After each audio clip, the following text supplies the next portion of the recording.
What going on? What going on? Somebody said QC was a snitch. Been a snitch, man. And came in the game and finessed like a good bit of artists out of all kind of money. Supposedly $1 billion. I'm gonna say this. This a capitalistic society. So he really just seen opportunity and took advantage of it.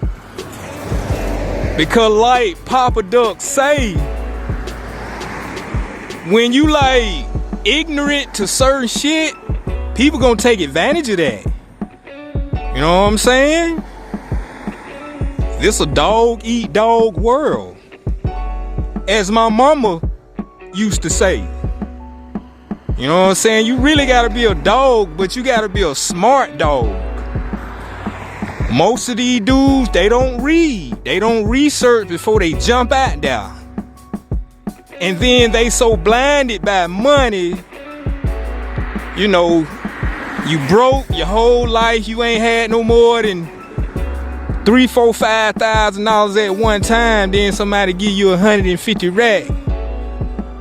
With you being a damn dummy, on top of the fact, y'all check out what the damn dude done did. He had his Michael Jordan tennis shoes on, and y'all know they were dingy. So they were gonna buy him out of his deal for 150 and have him signed. Baby was like, and they said, oh, you can't make your mind up? All right, fuck it. We'll just go to your bosses and give them double for everybody.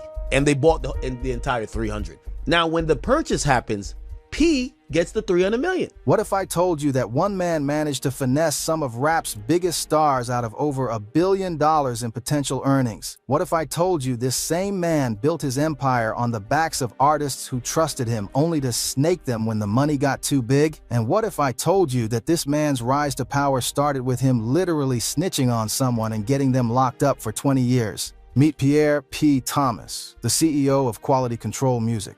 On the surface, he looks like a successful businessman who helped launch the careers of Lil Baby, Migos, and other Atlanta superstars. But when you dig deeper into the paperwork, the phone calls, and the business deals, a completely different picture emerges. This is the story of how one man manipulated the system, betrayed his artist's trust, and walked away with hundreds of millions while leaving the people who made him rich with nothing. By the end of this video, you're gonna understand exactly how P pulled off one of the biggest finesse jobs in hip-hop history. And trust me, the details are gonna blow your mind. So make sure you stick around until the end, because what I'm about to show you will change how you look at the music industry forever. Before we get into how P finessed his way to the top, we need to understand where this whole story started. Pierre Thomas wasn't always the suit-wearing CEO you see today. Back in the day, P was deep in Atlanta's streets, and according to court documents that surfaced in 2023, his transition from the streets to the boardroom involved some seriously questionable moves. See, P's entry into the music business wasn't some inspiring rags-to-riches story. It was calculated, and it started with betrayal. On December 8, 2009, P was at an apartment complex that was basically a marijuana trap house, playing Xbox and betting on basketball games. The apartment belonged to his friend, Coron Dennis, and it was about to become the scene of a murder that would change P's life forever. According to court documents, a man named Keon, who went by the street name Stunner, showed up looking to buy marijuana. When Coron went to get the product, Stunner opened fire, shooting Coron multiple times before turning the gun on P. P managed to escape through a sliding glass door, but Coron died from his injuries. This wasn't just a random robbery, this was personal. Now here's where the story gets really wild. Instead of handling this situation the way most street dudes would, P decided to cooperate with law enforcement. And I'm not talking about just giving a statement. I'm talking about becoming a full-blown confidential informant. The court documents show that P provided police with detailed descriptions of the shooter, helped them identify Stunner through photo lineups, and continued feeding them information for months. He told investigators that Stunner was approximately 6 feet tall, 200 pounds, with a mohawk and possible face tattoos. But when they first showed him photos, P couldn't make an identification. Here's where it gets really calculated. P kept in contact with investigators, telling them what he was hearing on the streets about who might have been responsible. He provided information that helped police identify Stunner as someone who used the nickname and had previously been a shooting victim. 5 months after the initial shooting, P was finally able to positively identify Stunner in a photo lineup. But P wasn't done. On May 27, 2010, P was at Lenox Mall when he spotted Stunner. Instead of avoiding confrontation, P approached him and started asking if he knew who he was. According to P's written statement to police, he confronted Stunner about the murder, which led to Stunner pulling out a black handgun and chasing P into the mall while threatening to kill him. P immediately called the police and told them exactly where to find Stunner. Within minutes, officers had pulled over Stunner's vehicle and arrested him. The crazy part is that no weapon was found in the car, but Stunner was still charged with aggravated assault based solely on P's statement. The paperwork is crystal clear, fam. P was the only civilian witness listed in the case. Okay, so I'm gonna say this. QC looked like one of those dudes from the hood, grew up in the hood like everybody else. I'm saying he looked like this. But he's one of those dudes that read a little bit, studied a little bit. He wasn't on too many hard drugs. You know, so his mind was clear. He can half-ass think, right? But when you got young guys, man, that grew up in a household to where the only way they can eat is when the white man send their mama food stamps.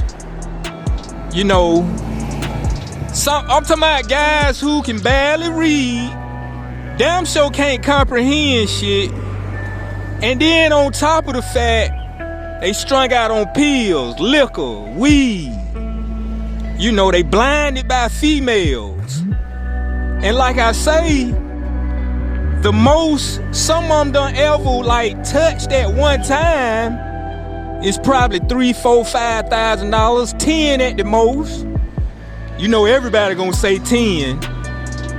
But so when you throw them $500,000, $1 million, 1.5, and then slide a piece of paper in front of them and tell them to sign, they blinded by the money, man.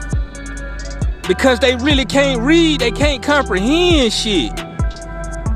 You know what I'm saying? I mean, they can read little simple words, cat, hat, bat, all that shit. But when you go to hitting them with them big ass lawyer type words, you lose them, bro. Then that fine print be so far at the bottom, and they so happy they got some money now, they just sign. You know, most of them, they don't have nobody there with them that got some sense that can guide them in the right direction when it comes to signing a contract or getting tricked out of all their publishing, their royalties and all that, right? Because they feel like, I'm a thug, I'm grown, can't nobody tell me shit, I got this. And then dumbass end up getting played. Let's see what else going on. His statement was the main evidence that got Stunner convicted and sentenced to 20 years in prison. This wasn't some street justice or self-defense situation. This was straight-up cooperation with law enforcement to eliminate someone P saw as a threat.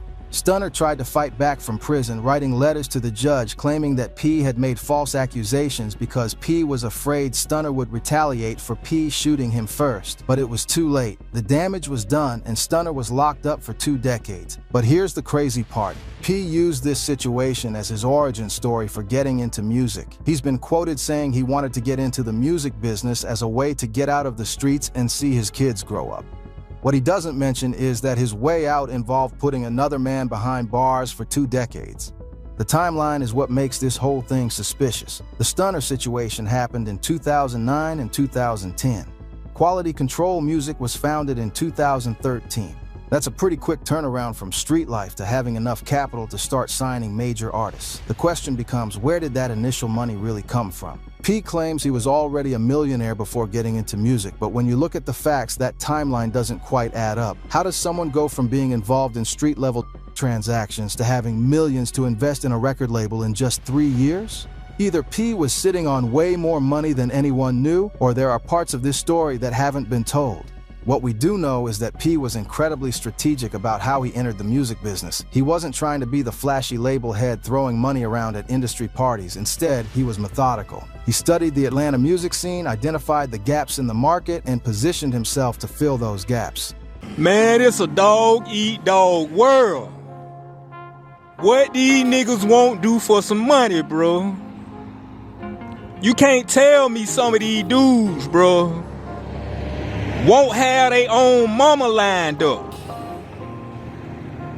for a few dollars.